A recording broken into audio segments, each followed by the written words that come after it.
Ahora estudiar en la UCU es estudiar en la universidad privada número 1 del país según el ranking QS, Universidad Católica del Uruguay.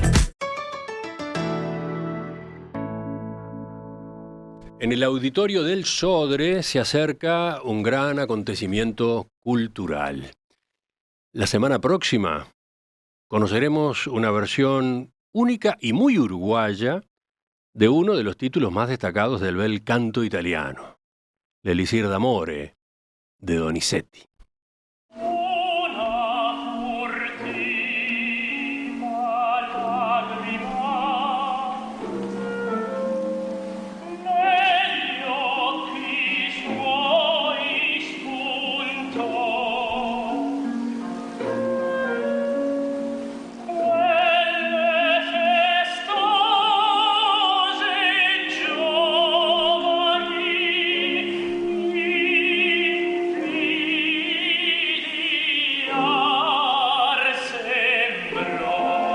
Seguramente todos, seamos aficionados a la ópera o no, hemos escuchado alguna vez este aria tan emotivo, ¿no?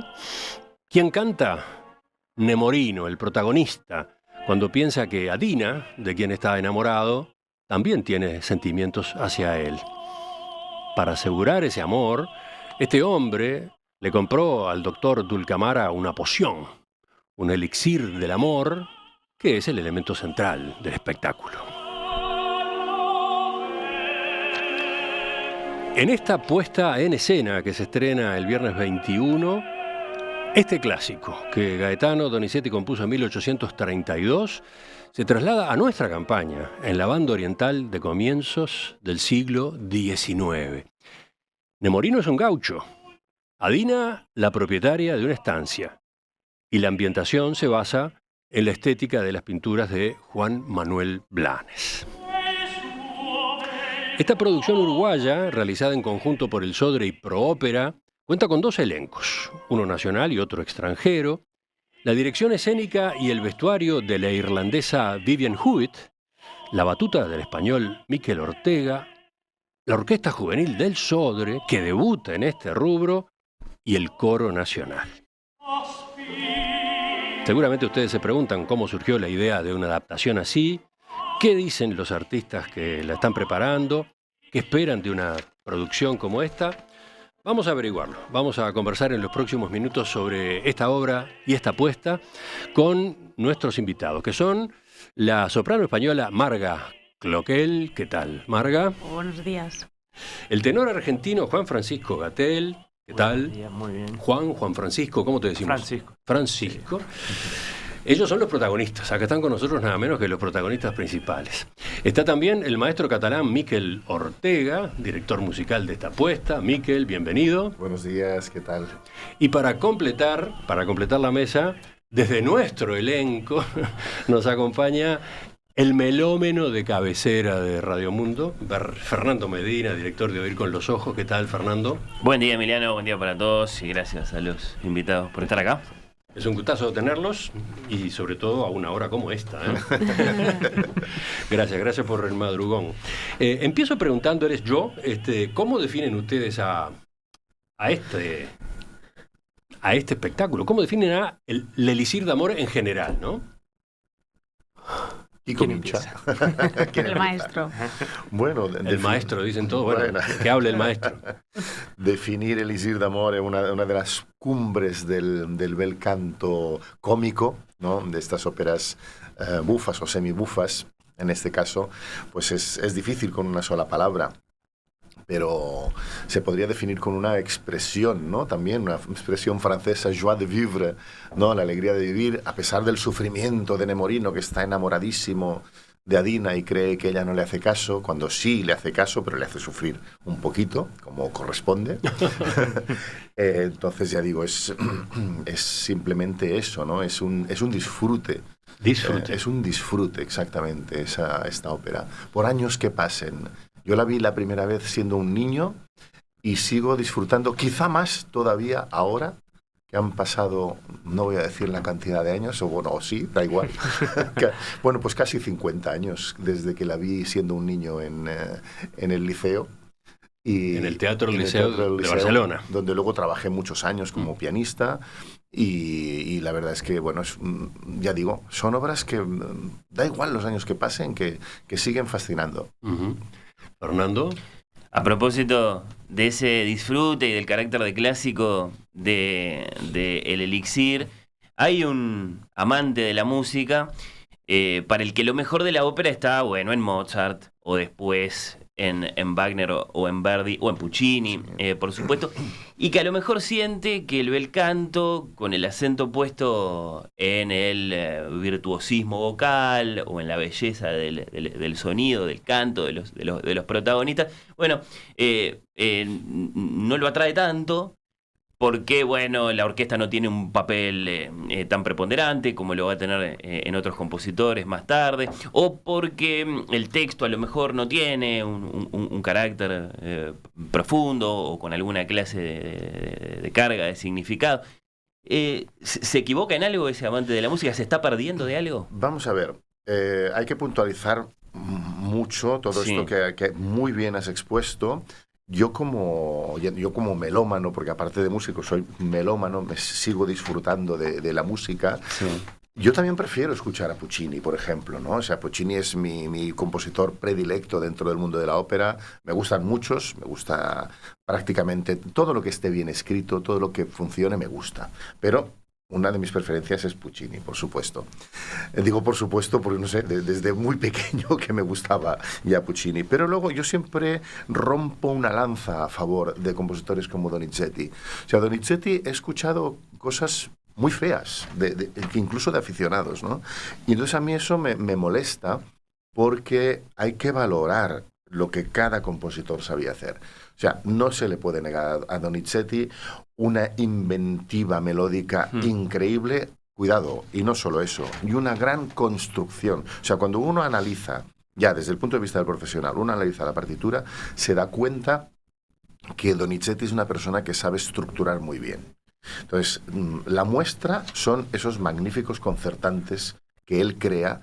O sea, hay uno para mí de los emblemáticos que considero de los mejores de toda la historia de la ópera, que es el sexteto de Lucia y de Lammermoor. Sí. O sea, realmente es una joya como está escrito.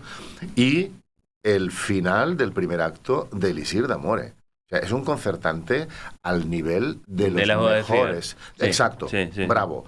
Al nivel de las bodas de Fígaro. Yo adoro Mozart y me quito el sombrero, pero es que también me lo quito aquí. Por las dudas aclaremos el término concertante. Sí, el concertante es un pasaje que suele ocurrir hacia el final de los actos en esta época, en lo que sería el llamado bel canto, en el que cantan todos los personajes más el coro. Ese es el concertante.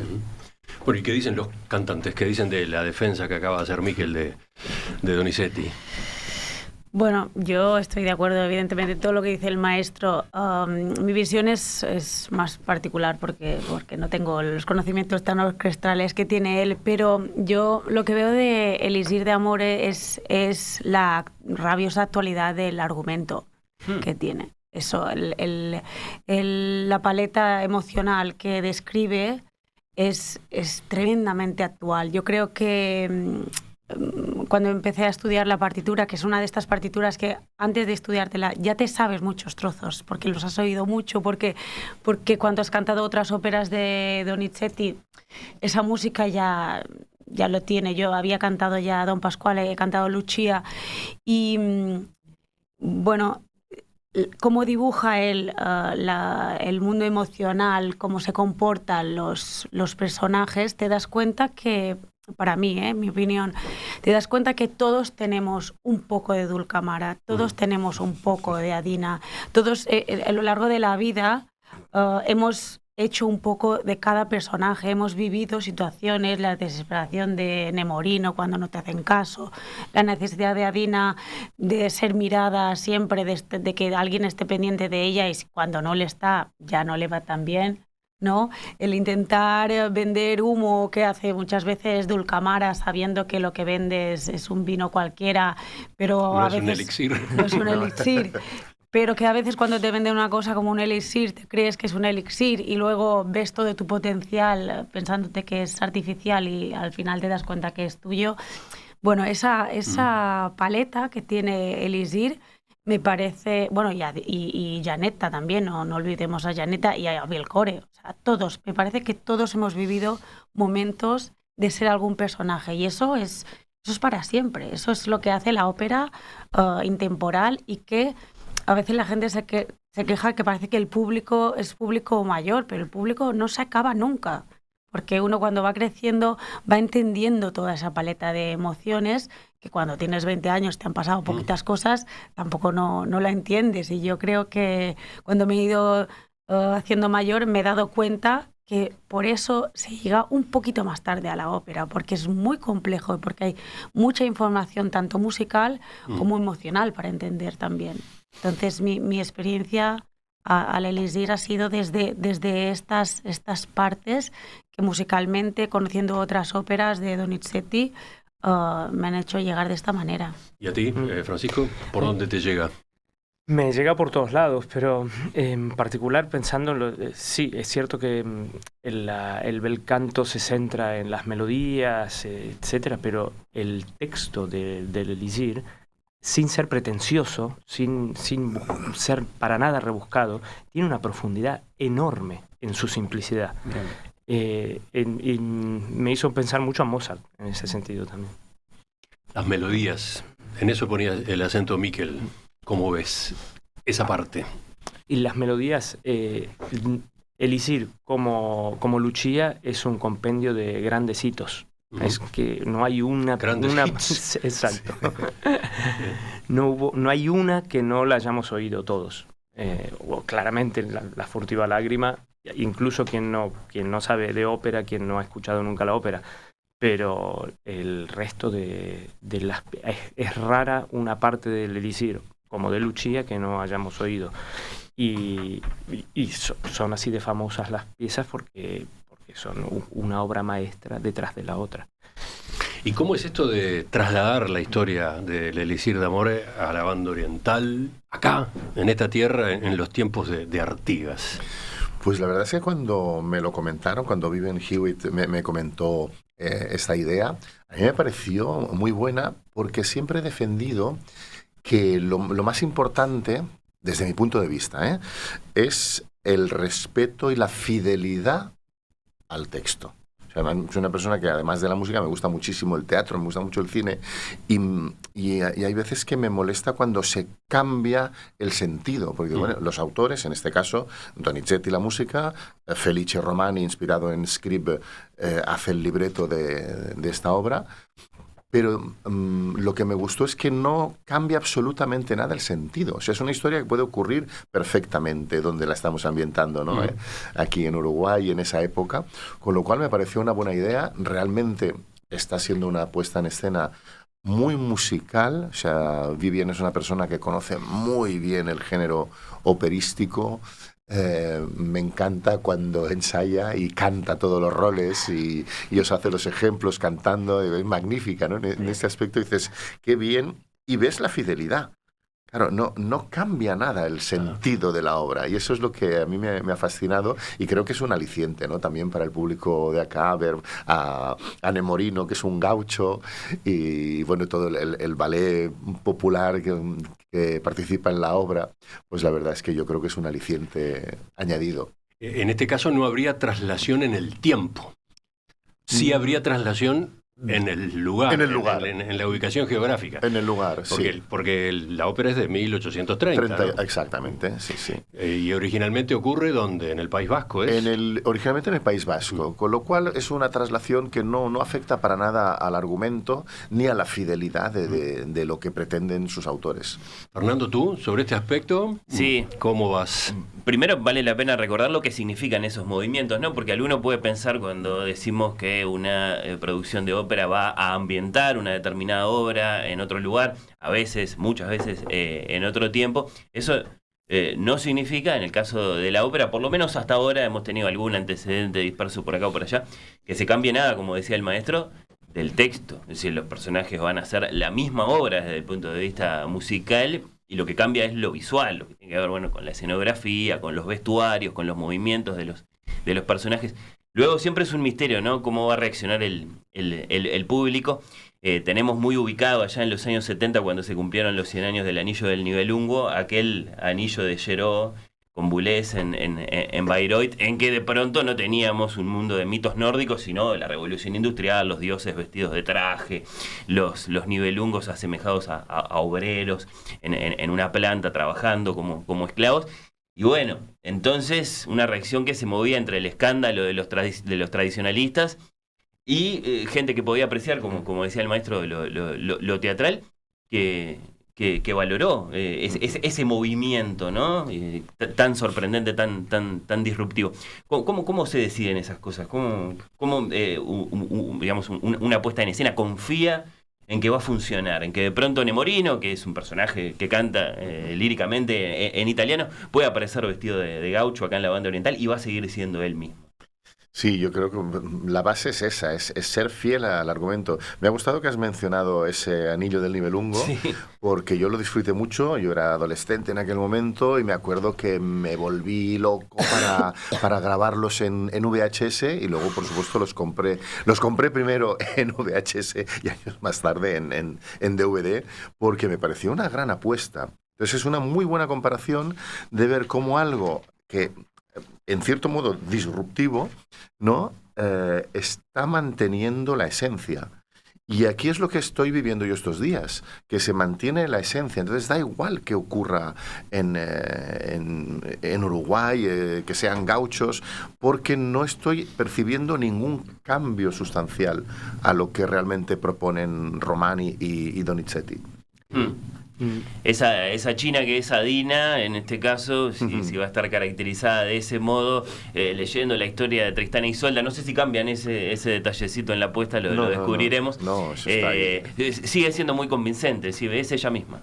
Sí, yo creo que sí. Es que yo creo que es el gran reto de los directores de escena ahora mismo, presentarnos unas puestas de escena diferentes para que sigamos queriendo ir a ver todas estas óperas que ya conocemos tanto, pero con una interpretación, con una lectura que es muy diferente, pero que encaja totalmente con la fidelidad de la partitura. Yo creo que eso es una genialidad y no es fácil de hacer.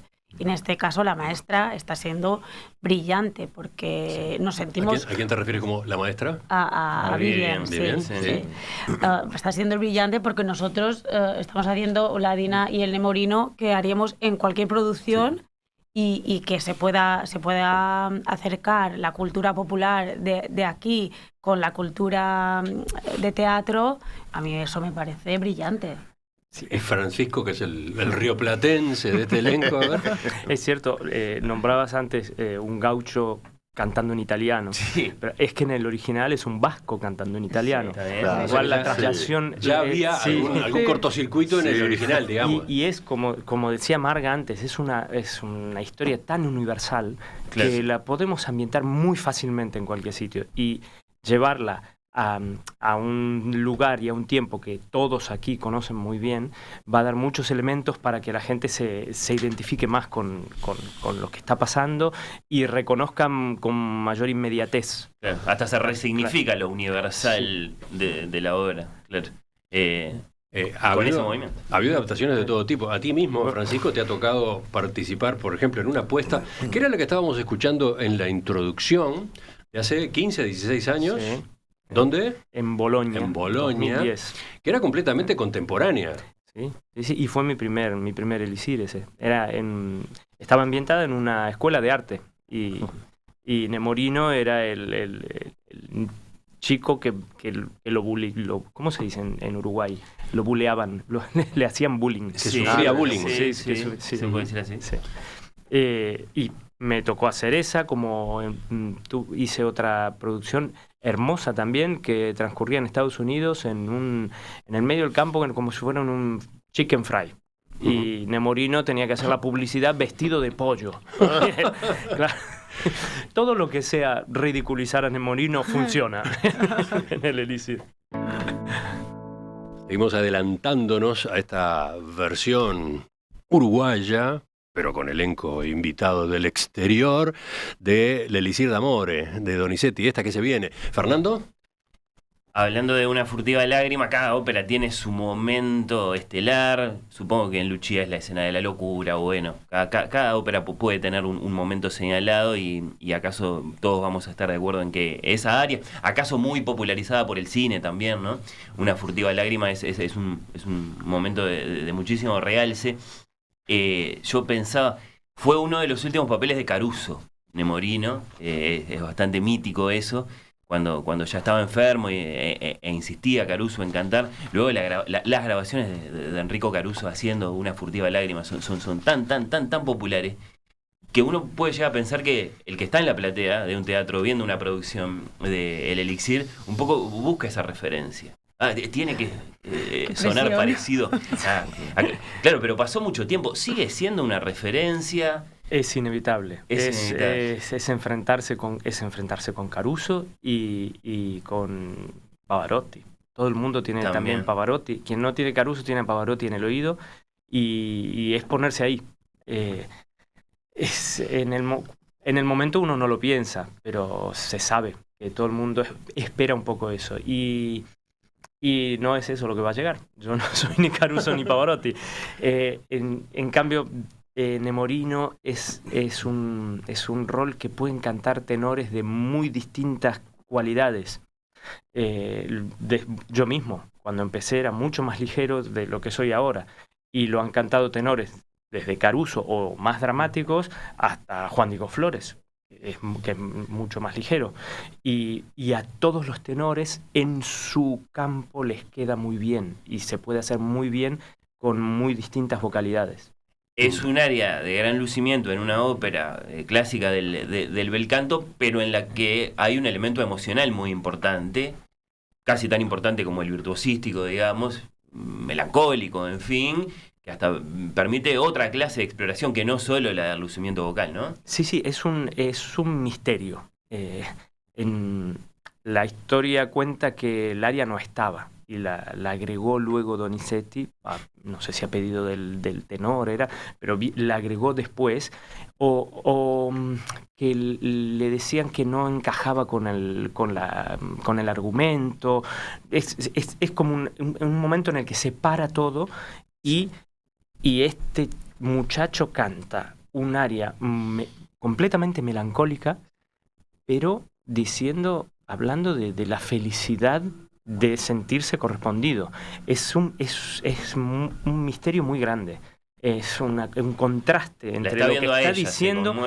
Claro, él por fin se da cuenta de que ella lo quiere y canta este aria que es de una profunda tristeza. Es muy raro. Y creo que en ese misterio está Hay que trabajarla mucho, ¿no, Francisco? Sí. Esa primera línea cuando Nemorino dice una furtiva, se ensaya una y otra vez, ¿no? El mítico ataque sulfa. Claro. Hay que atacar en el medio del pasaje y ese ataque tiene que estar impecable y luego es todo una sola línea hasta el final. Claro. ¿Y te sale en este momento, por ejemplo?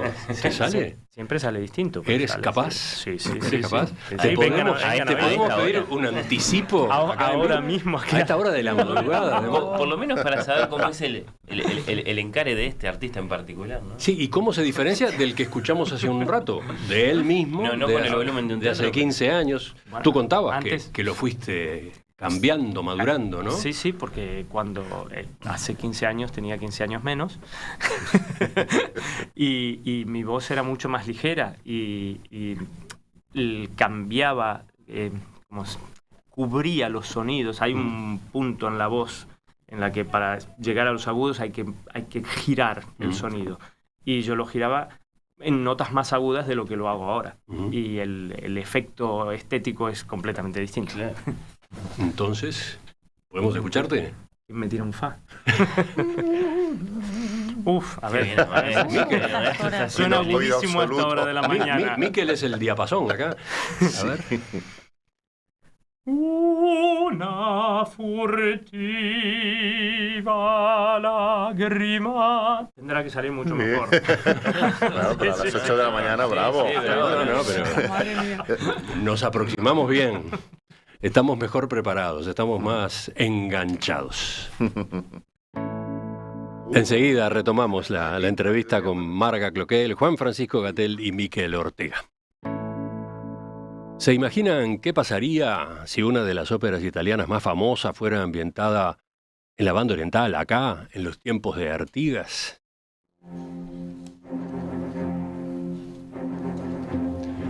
¿Qué ocurriría si una historia de amor originalmente europea fuera protagonizada por un gaucho y una patrona de estancia?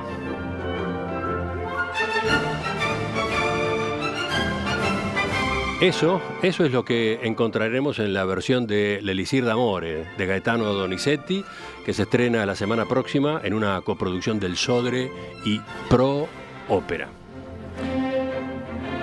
Será todo un acontecimiento cultural al cual hoy tratamos de adelantarnos, y para eso nos acompañan Marga Cloquel, soprano española, formada en el Conservatorio Superior del Liceu de Barcelona, profesora de canto, pero una de las protagonistas, ¿no? Interpreta a Adina. Juan Francisco Gatell, tenor argentino, formado en el Conservatorio Girardo Gilardi de La Plata, que interpreta a Nemorino, el otro protagonista. Y Miquel Ortega, director de orquesta, pianista, compositor, cantante también. Bien, también. Sí, te escuchábamos cantar recién en la pausa. Empecé cantando, gracias al canto me dedico a la música. Ese fue el origen. Ese fue el origen. Bueno, formado en el Conservatorio del Liceu de Barcelona, que está a cargo de la dirección musical, ¿no? Exacto. Bueno, gracias a los tres y gracias a Fernando Medina de Oír con los Ojos, que acá está con nosotros. Un placer. Fernando, ¿vas tú? Sí, un momento, un subrayado para el elemento que está en el propio título de la obra, el elixir del amor.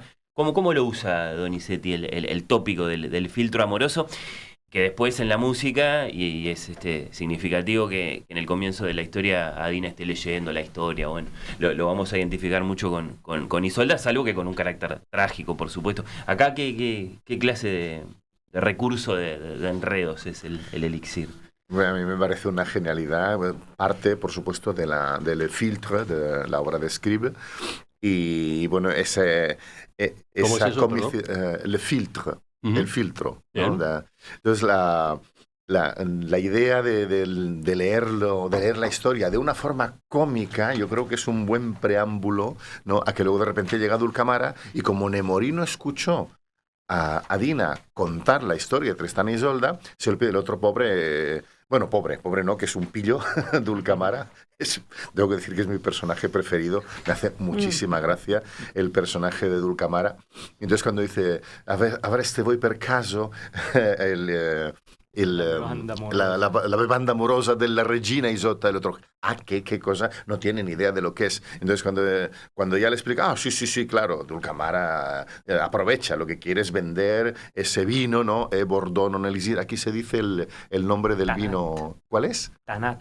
Tanat, claro, No podía aquí se ser otro. cambia, sí, jugamos con eso, la verdad muy divertido, y claro, es un vendedor, como ha dicho antes Marga, un vendedor de humo, ¿no? Es el típico vendedor ambulante. Es muy buena para mí la translación que hace Donizetti, con todo lo que él está explicando de los beneficios que tiene, que parece que está realmente imitando a un vendedor ambulante, ¿no? Con ese decir tan rápido todas las propiedades de ese filtro amoroso.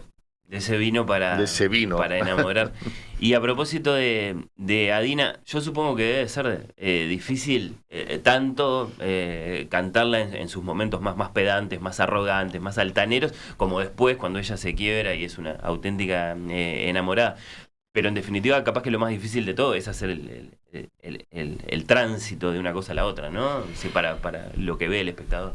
Claro, el momento que construye, creo, Donizetti, de una Adina tan superlativa, que no necesita nada, Claro. que tan protagonista, que quiere que todo el mundo esté pendiente de ella, que es más inteligente que todos los gauchos que están allí, que ella puede leer, les lee ella, incluso. Ella es la que les da la cultura, la que enseña, que al final Nemorino también aprende lo de Isolda porque lo ha escuchado.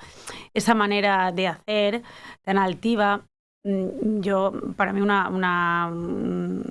momento de gran decisión fue cuando vi que el momento de las agilidades, porque la furtiva lágrima es lo más importante, ya lo sabemos todos. Sí, Pero la segunda aria de Adina tiene una de coloratura que para mí está muy dibujado de una manera muy diferente a lo que yo tenía experiencia con Donizetti, porque es totalmente vulnerable a ella en ese momento. Es cuando ella se quita el disfraz, cuando se desnuda delante de Nemorino siendo una pobre chica que simplemente le dice que al final pues sí que ella también está enamorada de él.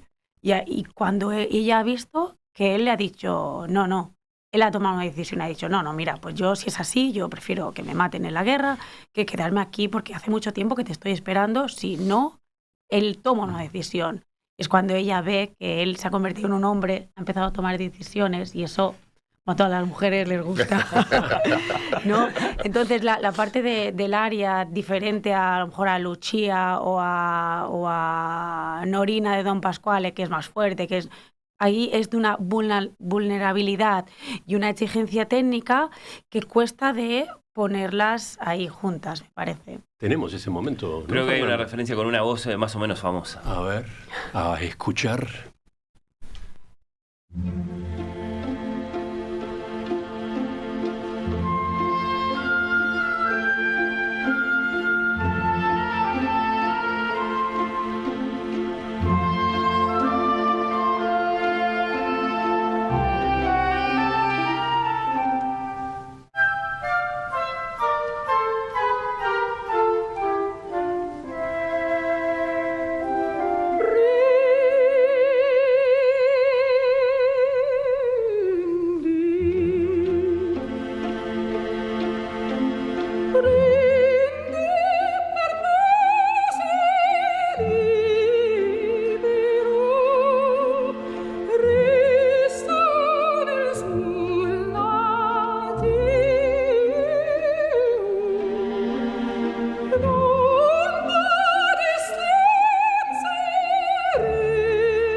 ¿Qué versión elegiste, Fernando? Y bueno, la de la Divina, que supongo que también es una referencia al mismo tiempo que muy admirable, muy aplastante para los artistas, la de María Callas. A Francisco hace un rato le invocábamos a Pavarotti, o a Caruso, en este caso. Madre mía. Ahí está María. Pero por otro lado también ruedan las décadas y el que está en una platea espera sorprenderse, no seguir escuchando las mismas versiones con los mismos giros.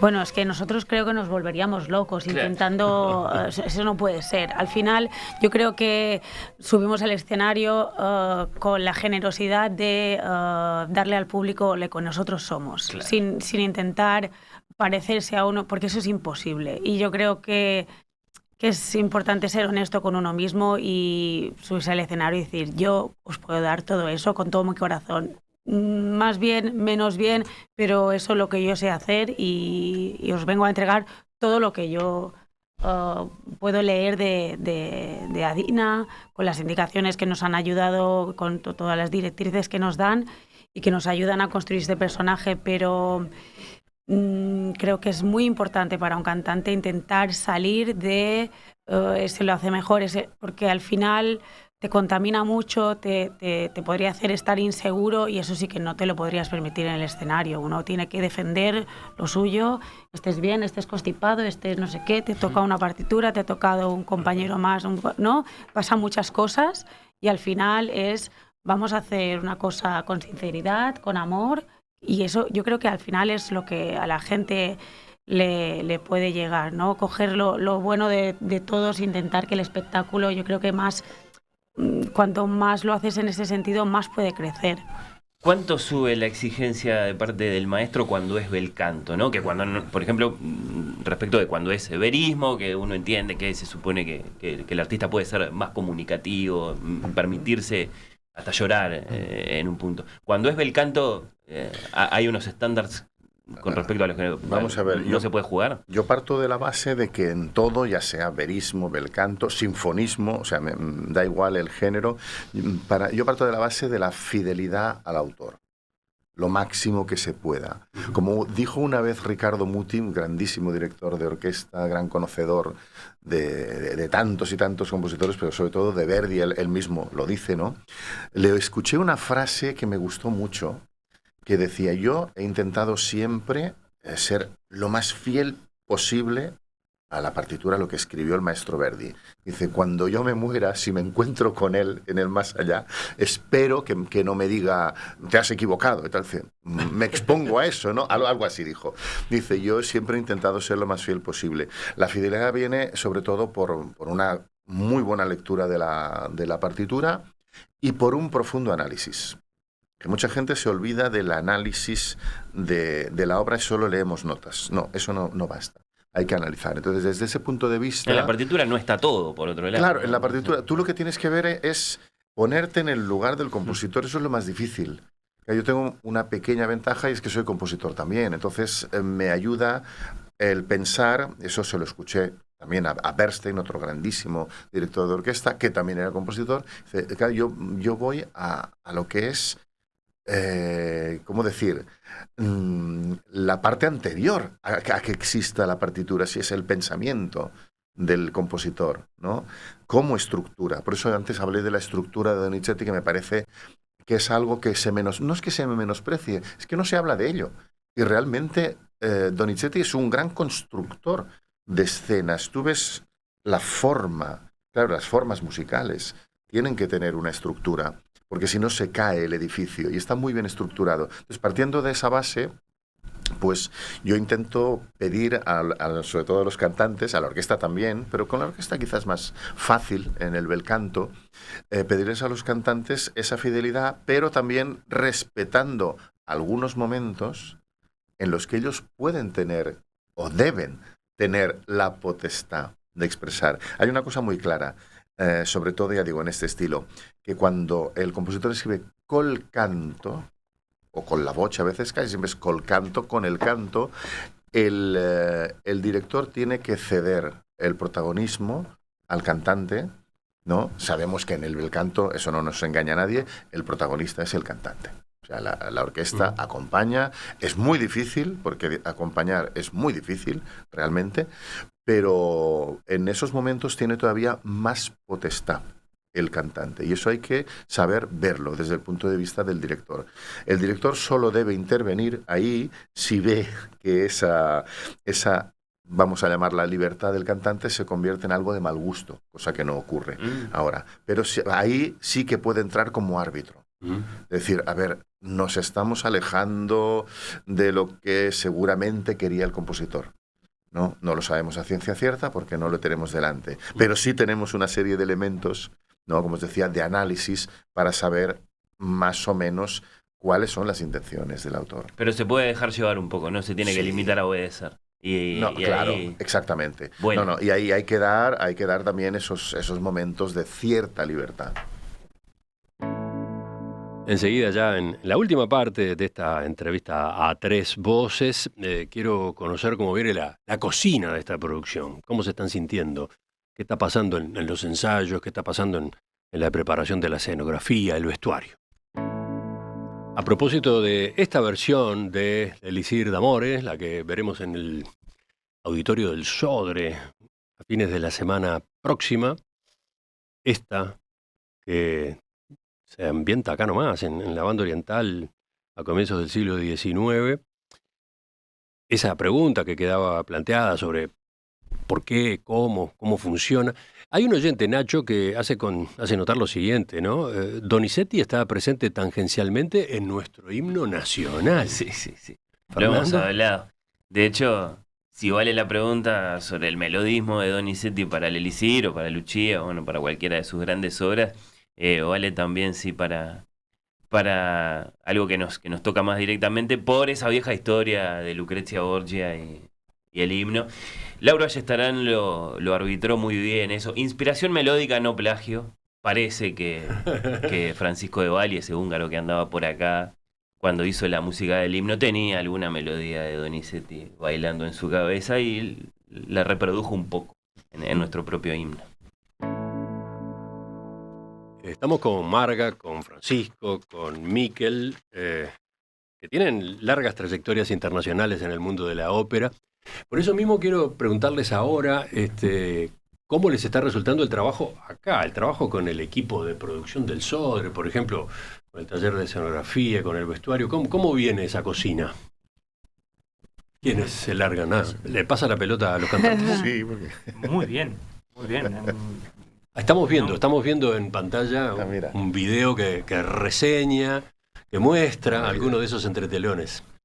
A ver. Yo he tenido poco que hacer todavía con el vestuario, etcétera. El primer día probamos ya vestuario, pero me encuentro con gente de altísima profesionalidad. Es un teatro de primer nivel. Y los ensayos, todo muy organizado, muy eficiente, muy eficiente. Y no siempre se encuentra eso. No. Yo creo que es un reto muy grande para un teatro el trabajo que están haciendo, hacer una nueva producción, quiero decir, escenografía, atrecho, utillería, vestuario, 60 personas en el coro, más solistas. Eso es un trabajazo inmenso. Y bueno, y te das cuenta lo que dice Fran, que la profesionalidad, o sea, enviamos nuestras medidas hace no sé cuántos meses y la primera prueba de vestuario, eso estaba impecable, o sea, para salir ese día. Y eso demuestra que la gente sabe muy bien lo que hace. Es un teatro de primer nivel, y a nivel de trato dentro del teatro para nosotros es excelente, la verdad. Y Miquel, ¿cómo se sienten los ensayos con los cantantes uruguayos que integran el elenco, con la Orquesta Sinfónica Juvenil del Sodre, eso quería hablar yo. Se va a estrenar en estas lides, el Coro Nacional, a ver, esa parte de la experiencia. De eso quería hablar. Yo ya he comentado que me está gustando muchísimo la puesta en escena de Vivian.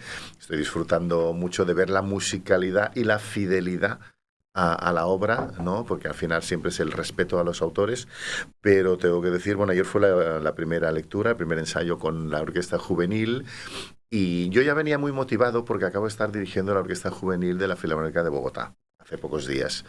Y la verdad es que las nuevas generaciones están subiendo con unas ganas y con una calidad tremenda. Y ayer, no voy a engañaros, voy a decir sinceramente, cuando salí con la piel de gallina. O sea, decir, qué maravilla tener todo este grupo de gente joven, tan preparada, tan atenta, tan disciplinada en todos los aspectos. Porque hay una disciplina que a veces en algunas orquestas ya profesionales pues se ha perdido. Tengo que decir que está volviendo, pero hubo una época, yo recuerdo años 90, primeros 2000, orquestas que estaban como sin ganas, ¿no? Y esa disciplina que uno espera de atención, de trabajar la música, yo añado otro tipo de disciplina, que es la disciplina musical, la disciplina del instrumento, de saber exactamente lo que hay que hacer, ¿no? De talento, al fin y al cabo. Entonces salí muy contento. El coro, pues también estos días, porque es un coro que se implica, que canta unas voces tremendas, muy bien escénicamente. El otro día cuando miro al otro lado de la mesa y veo, claro, a los dos cantantes impresionados, ¿no? A ver. Sí. Qué voces. Claro, no es que de verdad, unas voces, y luego el trabajo actoral. Que cuando estábamos haciendo esa escena tan divertida del coro de mujeres con Janetta, pues a mí, claro, se me dibujaba una sonrisa cuando veía lo bien que lo hacían, la implicación, todo lo que les pedía Vivian. Así que ya digo, está siendo una experiencia maravillosa.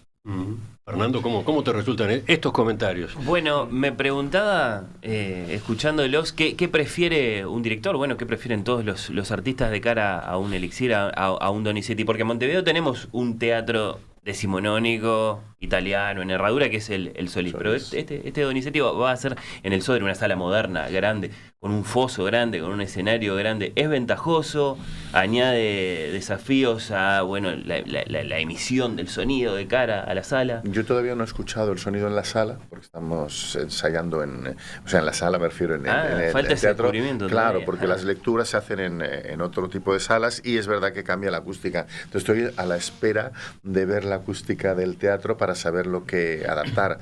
Claro, normalmente en un teatro a la italiana casi siempre es más fácil, ¿no?, que en un auditorio, a no ser que la acústica sea muy buena. Me han dicho que es muy buena. Digo yo, ahora mismo en el Teatro Mayor en Bogotá, la acústica es excelente y es un auditorio también, con lo cual no hay mucho problema. Si es un tipo de acústica así, pues al final es fácil. Hay una regla de oro cuando haces ópera, y ópera en general y bel canto en particular, que yo ya les dije a los chicos y las chicas ayer, no porque no han hecho nunca ópera. La regla de oro la aprendí del maestro Nello Santi, gran director de ópera italiano, que siempre les decía: ¿escuchan ustedes a los cantantes? No, maestro, entonces es que están tocando demasiado fuerte. Y esa es una máxima, ¿no? Porque hay algo que, sobre todo para el oyente, a ver, no digo que puntualmente, en algún momento en que la orquesta esté escrito realmente muy fuerte, no se pueda cubrir algo el escenario. Eso es inevitable muchas veces. La mayoría de las veces es evitable, simplemente poniendo atención y cambiando la dinámica. Porque en la dinámica hay algo que se olvidan muchos músicos, y es que es energía. Yo a veces les he comentado, no hay, ¿cómo decirlo? No hay 1 kilo de forte, o 2 kilos de forte, o 30 gramos de piano. No, eso no existe. O sea, cuando uno escribe en la partitura fuerte, o piano, suave, o pianísimo, no hay una medida exacta. Hay una energía. Una sensibilidad. Exactamente. Entonces dice, uno puede cantar más fuerte, por ejemplo, en el caso de los cantantes, se puede cantar más fuerte, pero con carácter de piano. Y el sonido pasa mejor. Y la orquesta, al revés, puede tocar con la energía del forte, pero puede estar tocando un mezzo forte. Porque no hay, como os decía, no hay una medida. Entonces eso es todo muy relativo. Siempre se puede llegar a una solución. Ya sobre el final quiero preguntarles a los tres, pero sobre todo a Marga y a Francisco, ¿para qué público está pensada esta versión del Elixir de Amores? Podría ser, pero sobre todo, específicamente, ¿con qué argumento invitarían ustedes a los oyentes más jóvenes que puedan estar del otro lado de la radio a que vayan, a que se animen, si es que no son aficionados a la ópera? Yo creo que la ópera tiene una cosa que es fantástica, que es un espectáculo multidisciplinar. Y eso hace que cualquiera que tengas una inquietud de vestuario, de maquillaje, de música, de actuación actoral, hay tantas cosas para disfrutar en una ópera que cuando yo hablo con gente muy, muy joven que empieza o que te recuerda, yo es que fui a ver una ópera y me fascinó ese vestuario que había, todo tan más modernas a lo mejor, pero siempre hay algo que les atrapa.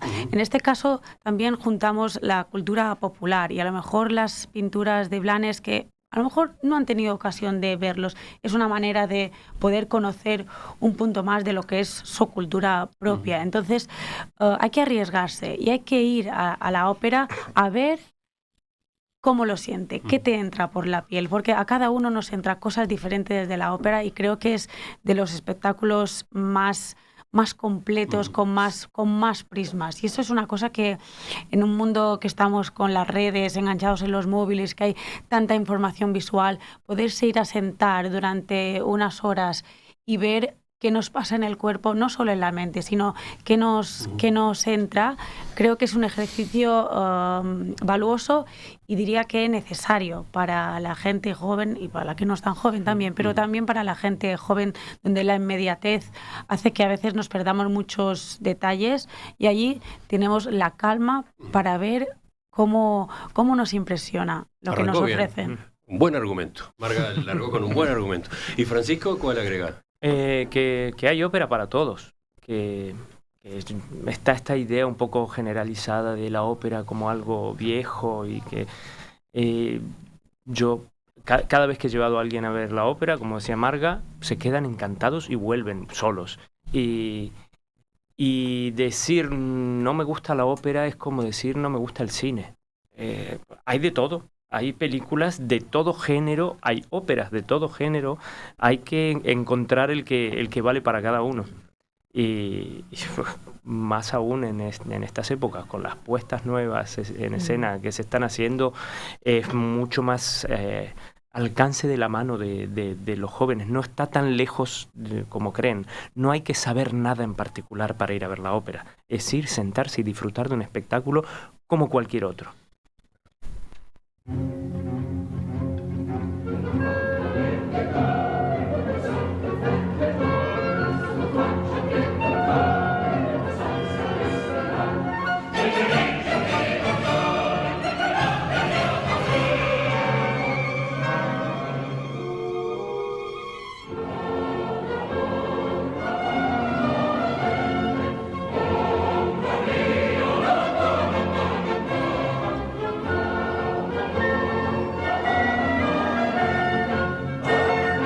Miro a Miquel y lo veo como emocionado, ¿no? Sí. ¿Qué pasa con este momento? Tengo un defecto, que me gusta mucho la música. En general. Claro, y este pasaje coral es muy conmovedor, ¿no? Sí, no, es que ya digo, toda la ópera, fíjate, con los años que van pasando y todavía descubro cosas en esta partitura. Es increíble. Aclaremos que a Miquel lo tenemos por partida doble este año acá en Montevideo, ¿no? Es una emoción muy grande para mí, la verdad. Porque acaba de dirigir l'Elisir d'Amore, pero en el mes próximo él es el responsable de la música de la ópera La Casa de Bernarda Alba, que vamos a tener en el Teatro Solís. Exactamente, ya digo que es una emoción. Cuando me llamaron que querían representar mi ópera La Casa de Bernarda Alba, pues imaginaros la ilusión, porque es el estreno aquí en Sudamérica, ¿no? En Europa ya la hemos hecho en varios teatros. Y me emocionó. La única pena es que no voy a poder estar para presenciarla, porque era una ocasión, casi siempre la he dirigido yo, entonces era una ocasión para poderla ver desde el público, pero coincide que estoy dirigiendo Traviata en España, en esas mismas fechas. Qué conflicto. Sí. Bueno, quiero agradecerles especialmente a Marga Cloquel, soprano, Juan Francisco Gatel, tenor, Miquel Ortega, bueno, director de orquesta, pianista, compositor, que nos hayan visitado esta mañana. Desearles el mayor de los éxitos. Muchas gracias. A ustedes y a todo el equipo que está detrás de esta producción. Es grande. Fernando. Cada vez es más loco esto, ¿no? Más extravagante este ritual nuestro de juntarnos en un teatro alrededor de una vieja partitura para un espectáculo de que participan un montón de profesionales, un montón de artistas, sin amplificación. Eso. Y, otro detalle a tener en cuenta. Y sorprendentemente, sin embargo, cada vez más vivo. Así que sí. Los acompañamos. Quedan todos invitados. L'Elisir d'Amore se presentará en 3 funciones. El viernes 21, el sábado 22 y el domingo 23 de agosto. Las 2 primeras a las 20 horas, la del domingo a las 17 en el Auditorio Nacional Adela Reta. Ahora estudiar en la UCU es estudiar en la universidad privada número 1 del país según el ranking QS, Universidad Católica del Uruguay.